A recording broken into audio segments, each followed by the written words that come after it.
भारतीय संसद। जैसे पूरी दुनिया को लोकतंत्र का पाठ पढ़ा रही हो, जैसे बता रही हो कि आवाज अब बुलंद होकर रहेगी,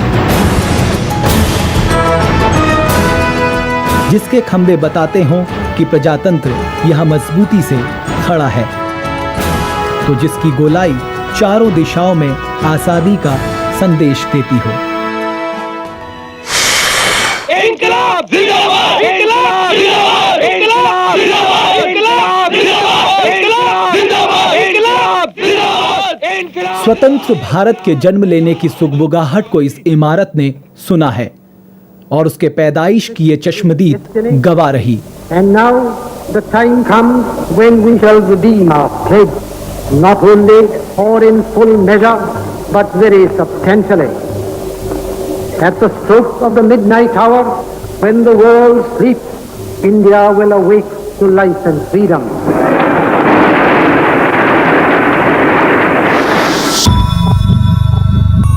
यही इमारत अब भारत को विकसित राष्ट्र बनाने की तैयारी में जुटी है, लेकिन इसके खुद के जन्म की कहानी बड़ी रोचक है। नई दिल्ली की शुरुआती प्लानिंग में संसद भवन की कल्पना नहीं की गई थी। 1912 में राजधानी कलकत्ता से दिल्ली लाने का निर्णय हुआ। रायसीना पहाड़ियों की हसीन वादी इसके लिए सही जगह थी। शहर को नई दिल्ली नाम दिया गया। इसका लेआउट एडविन लुटियंस ने तैयार किया। वाइसराय निवास यानी आज के राष्ट्रपति भवन, सचिवालय, इंडिया गेट और दूसरी कई इमारतों की रूपरेखा तैयार हुई, पर संसद भवन जैसी कोई इमारत इसमें शामिल नहीं थी। मॉन्टेक्यू चेम्सफोर्ड सुधारों में द्विसदनी विधानमंडल की व्यवस्था की गई, लिहाजा मूल योजना में इसके लिए बाद में जगह बनी। इमारत की डिजाइनिंग दो साथियों की तकरार का सबब बनी। इमारत के मुख्य वास्तुकार हर्बर्ट बेकर का प्रस्ताव था कि संसद त्रिकोणीय होनी चाहिए।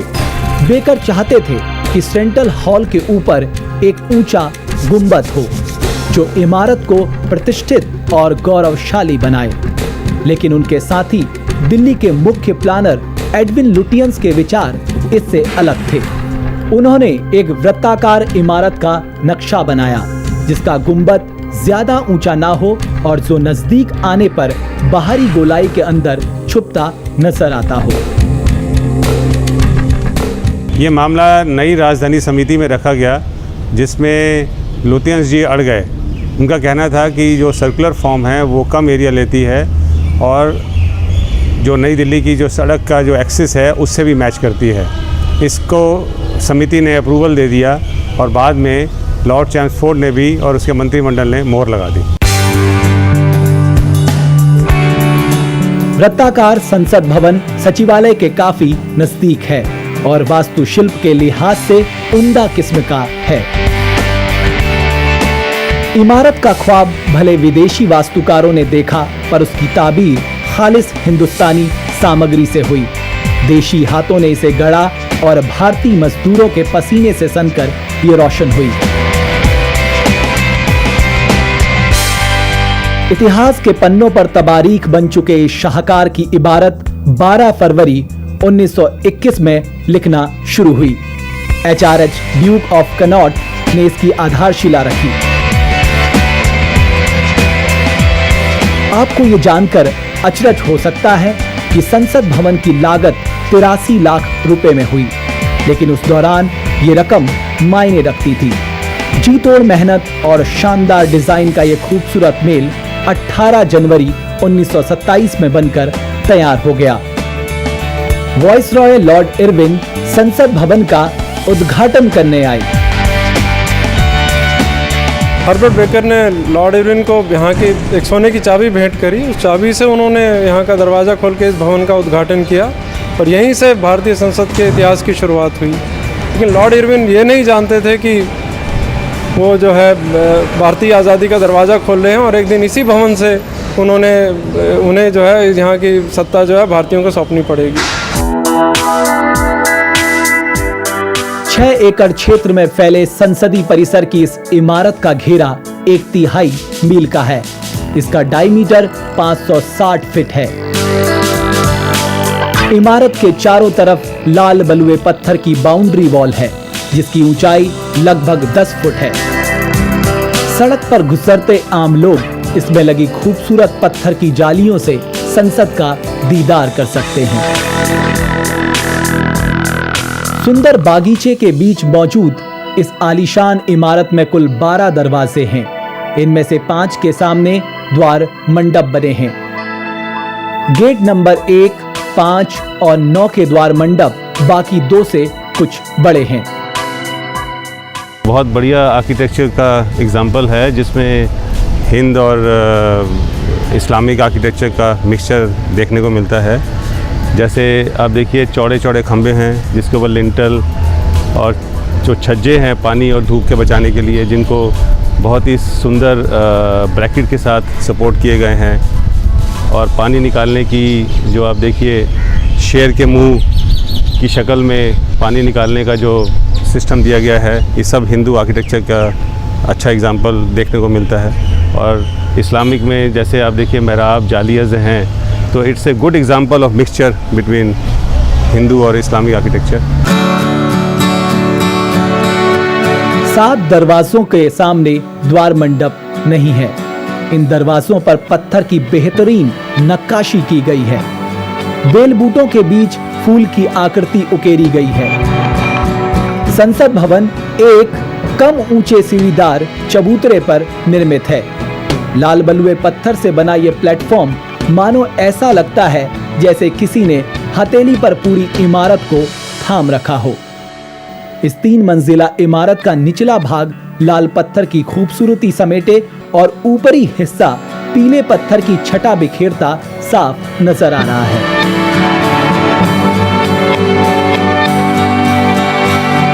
भारतीय संसद का नाम लेते ही ये विहंगम दृश्य आंखों के सामने तैरने लगता है। वजह समान दूरी पर लगे वे विशाल मजबूत खंबे, मानो लोकतंत्र को इन्होंने पूरी मजबूती से थामे रखा है। आंकड़ों के लिहाज से यहाँ कुल 144 खंबे हैं और इनकी ऊंचाई 27 फीट है। ये पहली मंजिल पर खुले लंबे और गोलाकार बरामदे का निर्माण करते हैं। पत्थर को बहुत मेहनत और सफाई से तराशा गया। फिर बराबर गोलाई के पत्थरों को एक के ऊपर एक रखकर खंबे का रूप दिया गया। 2 पत्थरों के बीच के जोड़ को देखकर इसका अंदाजा लगाया जा सकता है। बरामदे की छत सीधी ना होकर कोणी है, जो खंबे के ऊपर आपस में फंसाकर लगाए गए लिंटर और पीछे की दीवार पर टिकी हुई है। पहली मंजिल का गलियारा उतना ही बड़ा है जितना भूतल का। ग्राउंड फ्लोर से जहां सेंट्रल हॉल सीधे जा सकते हैं, वहीं लोकसभा, राज्यसभा या लाइब्रेरी हॉल में जाने के लिए उनकी आउटर लॉबी का सहारा लेना पड़ता है। बाहरी दीवार पर खूबसूरत पेंटिंग्स लगी हैं। इस पेंटिंग में दिल्ली के फिरोज शाह कोटला और सुल्तान फिरोज शाह तुगलक के दरबार को चित्रित किया गया है। इसे राजस्थान के कलाकार वाई के शुक्ला ने बनाया था। मेहराब संसद भवन की खासियत है। भूतल की छत बेहतरीन मेहराबों वाली है। रोशनदान से छनकर आती रोशनी मेहराबों में 4 चांद लगा रही है। भूतल से पहली मंजिल पर जाने की लाल पत्थर से बनी डिजाइनदार सीढ़ियां हैं। आर्किटेक्चरली इसकी जो ब्यूटी है वो इसकी एक स्केल जो है, चौड़ाई और ऊंचाई, वो बहुत ही अच्छी है। और इसकी सबसे बढ़िया जो खूबसूरती है वो इसकी छत है, जो कि बैरल वॉल्स और आर्चिस का एक बहुत ही अच्छा मिक्सचर एग्जाम्पल है। और इसमें जो रोशनी आ रही है उससे उसका 3D इफेक्ट आ रहा है, जिससे कि ओवरऑल कंपोजिशन बहुत ही इंटरेस्टिंग आर्किटेक्चरली है। सेंट्रल हॉल, वो पवित्र जगह जहां 200 साल से पड़ी गुलामी की बेड़ियों को काटा गया। वो निर्मल स्थान जहां सत्ता का हस्तांतरण हुआ, वो पाक मुकाम जहां आजादी की पहली खुशनुमा सांस ली गई। सेंट्रल हॉल एक बड़ा गोल कमरा है जिसमें सीधे घुसने के लिए 3 दरवाजे हैं। बाहरी गलियारे से इसकी तरफ बढ़ते ही आंगन में प्रवेश होता है। यहाँ फव्वारों के लिए बने छोटे छोटे तालाबों के अगल बगल खूबसूरत बागीचा है। इसमें कुछ खास नेताओं की बड़ी बड़ी मूर्तियां लगी हैं।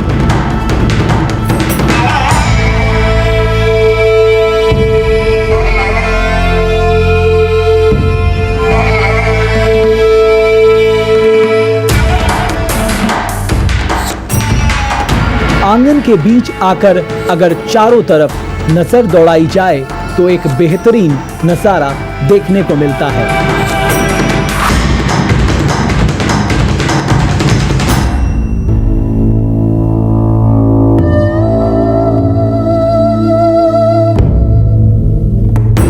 सीमेंट कंक्रीट से बना सेंट्रल हॉल का विशाल गुंबद संसद भवन की शान में 4 चांद लगाता है।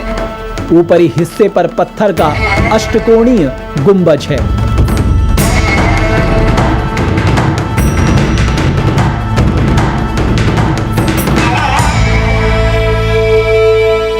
कोई भी डिज़ाइन तब पूरा होता है जब नेचुरल लाइट को ले जाने का पूरा इंतज़ाम हो। ये जो कांच है यहाँ से छनकर रोशनी सेंट्रल हॉल में जाती है और ये चारों तरफ जो छतरियाँ बनी हुई हैं इनसे भी रोशनी छनकर जो है गलियारों में जाती है। दरवाजे के ऊपर संस्कृत में लिखा है अयं निजः पुरोवेति गणना लघुचेत साम उदार चरितानांतु वसुधैव कुटुंबकम। यानी केवल अपने बारे में सोचना एक संकुचित विचार है। उदार लोगों के लिए अखिल विश्व परिवार है। ग्लोबल वर्ल्ड की बात करने वाले शायद नहीं जानते हों कि प्राचीन काल से भारत ने यह नारा बुलंद किया है। सेंट्रल हॉल के अंदर घुसते ही इसके वृत्ताकार गलियारे में कदम पड़ते हैं। इसकी छत खूबसूरत मेहराओं वाली है।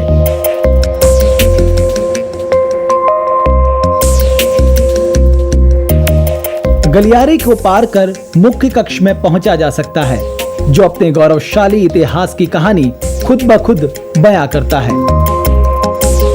ऐतिहासिक पंखे, शानदार मंच, उस पर अध्यक्ष की कढ़ाईदार कुर्सी, सामने सदस्यों की कुर्सियां, ग्रेनाइट पत्थर के खंभे, दीवारों पर लगी महान नेताओं की पेंटिंग्स और सबसे प्रभावशाली विशाल गुंबद। इस गुंबद का डायमीटर 98 फीट है। सर ऊपर उठाने पर लगता है मानो आसमान से नजदीकियां बढ़ गई हों।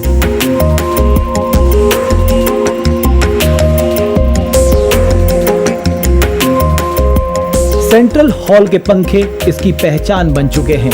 ये लोहे के खंभों पर उल्टे लगे हैं और इसकी खुशनुमा बयार हॉल की सुंदरता और ऐतिहासिकता का परिचय देती है। इनके नीचे लगी कुर्सियों पर दोनों सदनों के सदस्य बैठते हैं। मंच पर अध्यक्ष के लिए लकड़ी की शानदार कुर्सी है। इसके ऊपर सर ओसवाल्ड बेरले का बनाया हुआ महात्मा गांधी का चित्र राष्ट्रपिता को श्रद्धांजलि अर्पित करता है। सेंट्रल हॉल की दीवारें कई नेताओं के तेल चित्रों से सुसज्जित हैं।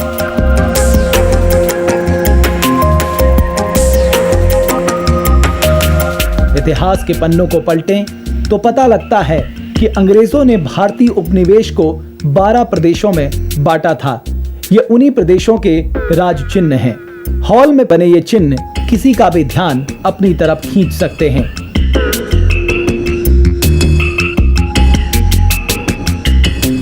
हॉल की ऐतिहासिकता को बनाए रखने के लिए उस घंटी को भी नहीं हटाया गया है, जो सदस्यों को बुलाने के लिए बजाई जाती थी।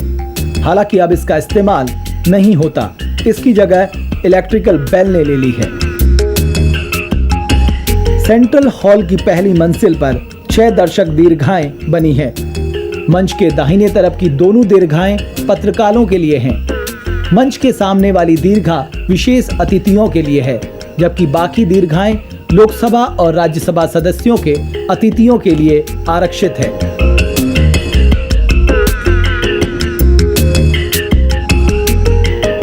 एयर कूल्ड सेंट्रल हॉल आधुनिक सुविधाओं से सुसज्जित है। द्विभाषीय भाषण का हिंदी और अंग्रेजी में अनुवाद करते हैं और बैठने वाला भाषाई सुविधा के मुताबिक एयरफोन पर उसे सुन सकता है। माननीय सभासदों, माननीय अध्यक्ष जी। लोकसभा, इसे आम लोगों का सदन कहा जाता है। जनता से सीधे चुनकर आए प्रतिनिधि यहाँ देश का मुस्तकबिल बनाते हैं। लोकसभा अर्धगोलाकार बड़ा कमरा है। यहाँ जाने के लिए सदन की आउटर लॉबी का इस्तेमाल करना पड़ता है। लॉबी दोनों तरफ बाहरी गलियारों से मिलती है, जहाँ की बनावट बेजोड़ है।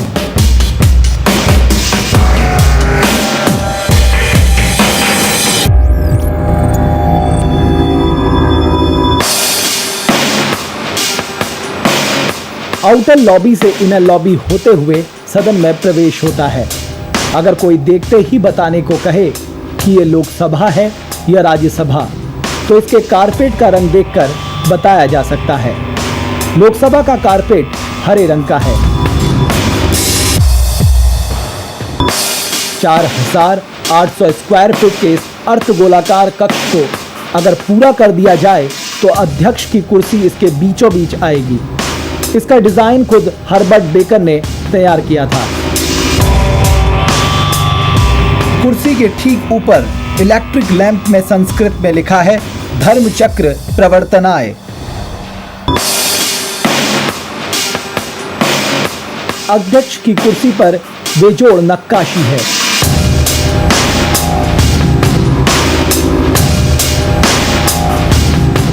सामने लगा टेबल भी कुछ कम नहीं। इस पर सदस्यों की बैठक का चार्ट उनके नाम और फोटो के साथ लगा है। टेबल के एकदम नीचे महासचिव की कुर्सी है और ये है वो कुर्सी जहां बैठना किसी भी भारतीय का सपना हो सकता है। कभी यहीं पंडित जवाहरलाल नेहरू, श्री लाल बहादुर शास्त्री और श्रीमती इंदिरा गांधी बैठी थी। बेकर ने सदन को 400 सदस्यों के बैठने के लिए तैयार किया था। बाद में जरूरत के मुताबिक इसके पिछले हिस्से को बढ़ाया गया।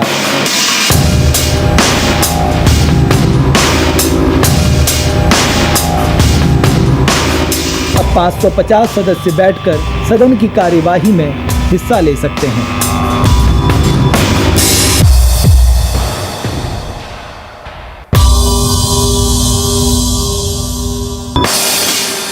सदन को गरिमामय बनाने के लिए छत ऊंची बनाने का निर्णय लिया गया, लेकिन इससे एक ऐसी कठिनाई आ गई जिसने बेकर को मुश्किल में डाल दिया। आवाज गूंजने लगी। सदन का अर्धगोली आकार इसे और बढ़ा रहा था। सदन के गौरव का सवाल तो था ही, साथ में रोशनी की भी व्यवस्था करनी थी। उत्तर भारत में गर्मी बहुत पड़ती है, इसलिए ठंडक के लिए छत को ऊंचा रखना भी ज़रूरी था। लेकिन दूसरी तरफ आवाज़ गूंजने की समस्या थी, बड़ी मुश्किल थी। बेकर ने कर दिखाया। सबसे पहले लकड़ी के पैनल को तिरछा कर आगे की तरफ झुका दिया गया। छत की ऊंचाई 11 फीट कम कर दी गई। ये एक मजबूरी थी, लेकिन खूबसूरती का खास ख्याल रखा गया। फॉल्स सीलिंग में जाली और नक्काशी का भरपूर इस्तेमाल हुआ।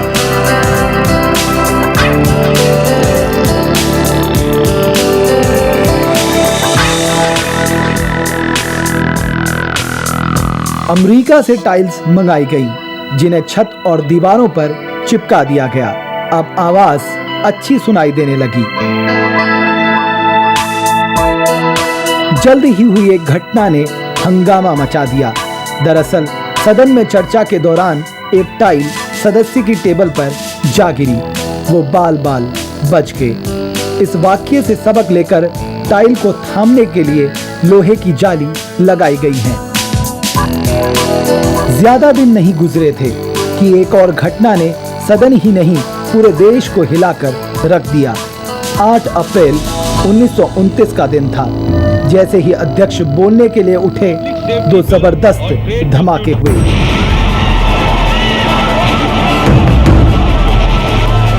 पूरे सदन में धुआं भर गया।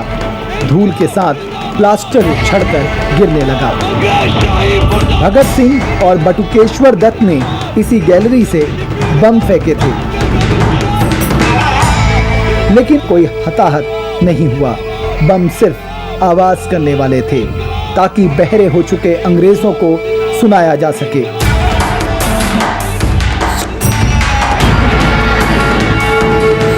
धमाके से इस खंबे का जो ग्रेनाइट टूटा था उसे सफाई से भर दिया गया। फिर भी बहादुरी का अमिट हस्ताक्षर इस पर अभी बाकी है।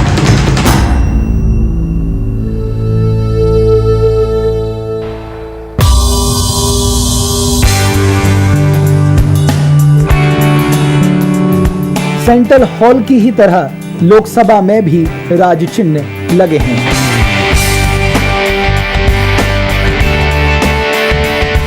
सदन की कार्यवाही देखने सुनने के लिए पहली मंजिल पर शानदार गैलरी है। अध्यक्ष की कुर्सी के ठीक ऊपर पहली मंजिल पर पत्रकार बैठते हैं। इसके बाईं तरफ अध्यक्ष के खास मेहमानों के लिए, ये राज्यसभा सदस्यों के लिए और ये विशेष लोगों के लिए है। प्रेस गैलरी के सामने आम लोगों की दीर्घा, बगल में राजनयिक और गणमान्य अतिथियों के बैठने की व्यवस्था है। लोकसभा सभी आधुनिक सुविधाओं से सुसज्जित है। हॉल एयर कंडीशन है। यहाँ ऑटोमेटिक वोट रिकॉर्डिंग सिस्टम लगा है।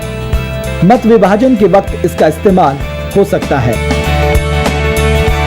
सिटिंग अरेंजमेंट के लिए डिस्प्ले बोर्ड लगे हैं। अंग्रेजी से हिंदी और हिंदी से अंग्रेजी में अनुवादित बात सामने लगे नॉब को घुमाकर ईयरफोन पर सुनी जा सकती है। यही नहीं, असमिया, कन्नड़, मलयालम, मणिपुरी, मराठी, उड़िया, पंजाबी, संस्कृत, तमिल और तेलुगु में दिए भाषण भी हिंदी और अंग्रेजी में सुने जा सकते हैं।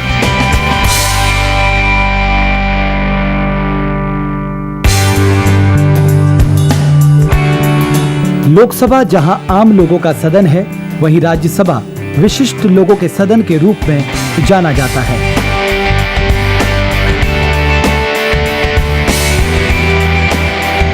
यहाँ बिछा रेड कारपेट भी कुछ इसी तरह का इशारा करता है। लोकसभा की ही तरह बाहरी गलियारे से दोनों तरफ जुड़ने वाली आउटर लॉबी से होकर राज्यसभा की इनर लॉबी में पहुंचते हैं। यह बेहद खूबसूरत है।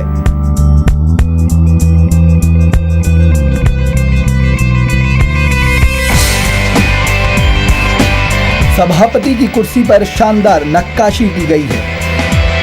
ऊपर लगा अशोक स्तंभ इसे गरिमा प्रदान कर रहा है। हॉल में 60 लोगों के बैठने का इंतजाम था, जिसे 200 लोगों की बैठक के लिए बढ़ाया जा सकता था। लेकिन इन दिनों सदन में 250 सदस्य आराम से बैठकर कार्यवाही में हिस्सा ले सकते हैं।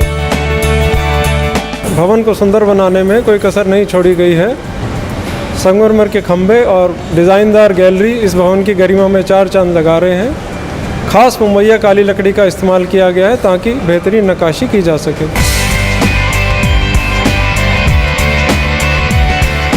राज्यसभा की छत भी एक फॉल सीलिंग है। इस पर गोल मुगलिया डिजाइन की जाली लगी है।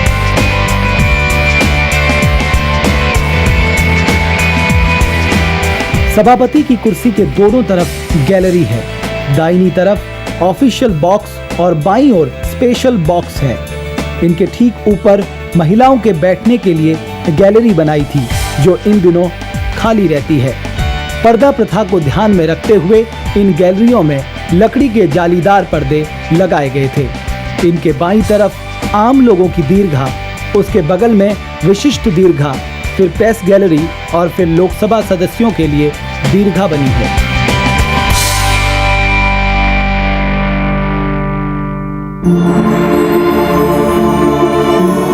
कहावत है कि खंडहर इमारत की बुलंदी की दास्तां बयां करते हैं। ये खंडहर तो नहीं, पर इसका डिजाइन कभी रहे अपने राजसी वैभव की कहानी जरूर कहते हैं। राजा महाराजाओं के लिए बनाया गया ये तीसरा सदन था, जो अब लाइब्रेरी हॉल में तब्दील हो चुका है। दीवार पे गंगा, बुद्ध और मैत्रेयी बौद्ध सहित 6 मूर्तियां लगी हैं।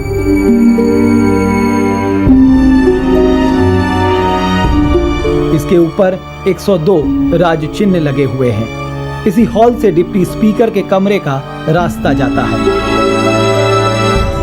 दर्शकों के देखने के लिए यहाँ भारतीय संविधान की हिंदी और अंग्रेजी प्रतिलिपि रखी है। ये लिखावट रामपुर के प्रेम बिहारी नारायण रायजादा की है। आपको जानकर शायद आश्चर्य हो कि रायजादा ने उस जमाने में अपनी लिखावट के लिए प्रति पेज 100 रुपए लिए थे। हिंदी में लिखावट वसंत कुमार वैद्य की है।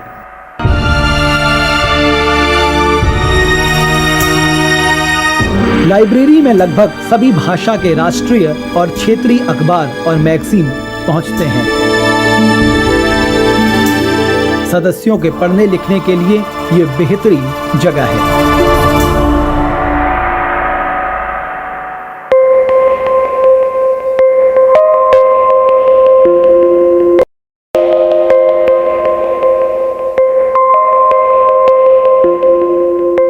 संसद भवन का स्वागत कक्ष एक वातानुकूलित इमारत है।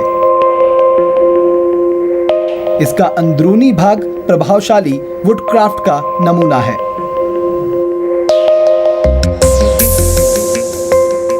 यहाँ सदस्य अपने अतिथियों से तो मिलते ही हैं, साथ ही दर्शकों के पास भी यहीं से जारी किए जाते हैं।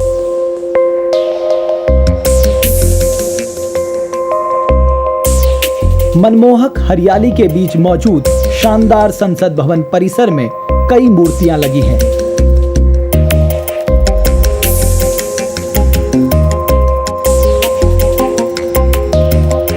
ये देश के गौरवमयी इतिहास की याद ताज़ा कराती हैं।